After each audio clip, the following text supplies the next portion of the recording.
Very famous. Very Infamous. Good morning, everybody. It's great to stand with my colleagues, and this is really a story of contrast. The difference between the Biden administration, the hard left, the radical left, President Trump, and average everyday Americans who can see the difference even though mainstream media refuses to report on it. Now, mainstream media and legacy media can finally be a great partner with the truth and the American people. Right now, as we all stand here, thanks to Andy Biggs and Brian Babin working throughout this whole process of the Biden administration, right now, as we stand here, President Biden's selling off sections of the border wall that have been sitting rotting in the desert, selling them off for pennies on the dollar.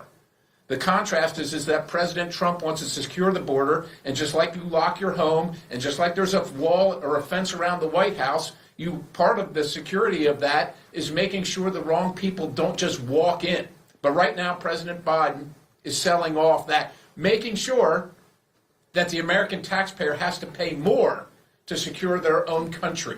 That's the contrast. And right now, while for years, colleagues on the other side of the aisle went and cried about the poor people that came here, the children being separated, it was their policies that separated the children. It was their inhumanity that have put, 230 to 300,000 lost children into the United States of America to be trafficked. Can you imagine the horror?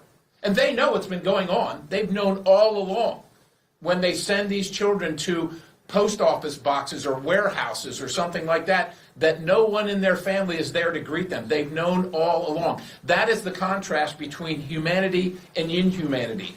And it is time for legacy media, for the press in general, to tell the true story about the horror of just wide open borders and the inhumanity of it. And we're here to say that we stand for our country, the American citizens, because we all want to help. We all know people want to come to America for a better life, but there's a process by which they do that. And immigration first has to be great for America and the Americans, because the sanctuary of America is for Americans and people that want to come here legally, not for gang members. We just watched over and over again on TV where this reporter was questioning J.D. Vance, the soon-to-be vice president. Oh, it's just a couple apartment complexes that the Venezuelan gangs have taken over. Well, I'm sure glad it's not her apartment complex. I wonder if she would feel differently if they were prevailing on her. This is the indifference of the press to the plight of Americans like Jocelyn Nungare and Rachel Marin, who have lost their lives, and that inhumanity. So this is a story of contrast.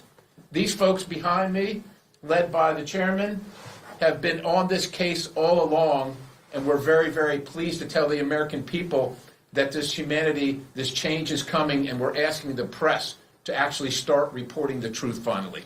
With that, I yield to Michael Cloud from Texas.